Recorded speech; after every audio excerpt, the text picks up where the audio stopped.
An appeals court should overturn the U.S. conspiracy conviction of notorious Mexican drug lord Joaquin El Chapo Guzman because of claims that his anonymous jury flouted warnings to avoid media accounts of the case, a lawyer for Guzman urged a three-judge panel on Monday, catching the attention of at least one judge.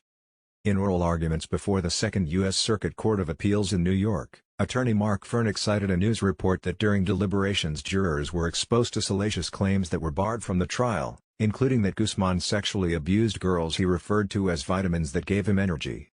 Furnick argued the court should order a new trial or at least call for a hearing on the alleged jury misconduct. He asked the judges to resist any punitive impulse towards someone who was cast as a public enemy like gangster Al Capone. "The guy is going to be in a box for the rest of his life," Furnick said. "I'm not asking you to play violins for him. This is his last shot." The legal claims resonated with Circuit Judge Gerard D. Lynch, who said it was a not bad argument. "This is serious stuff," the judge later added.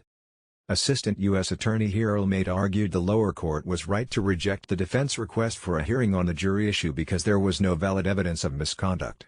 He said the Vice News report, based on a post-conviction interview with a juror who wasn't named, amounted to hearsay and double hearsay. Guzman was sentenced in 2019 to life behind bars for a massive drug conspiracy that spread murder and mayhem for more than 2 decades. Before the federal case, he had attained near-mythical status by escaping from prison twice in Mexico, the second time through a tunnel dug into the shower of his cell. He was recaptured and sent in 2017 to the United States and put in solitary confinement.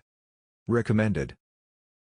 At trial, Guzman's lawyers argued he was the fall guy for other kingpins who were better at paying off top Mexican politicians and law enforcement officials to protect them. The judges, while sounding open to the arguments about potential juror prejudice, show less patience with another claim that Guzman's defense was unfairly hindered by the strict terms of confinement that were imposed in response to his reputation as an escape artist.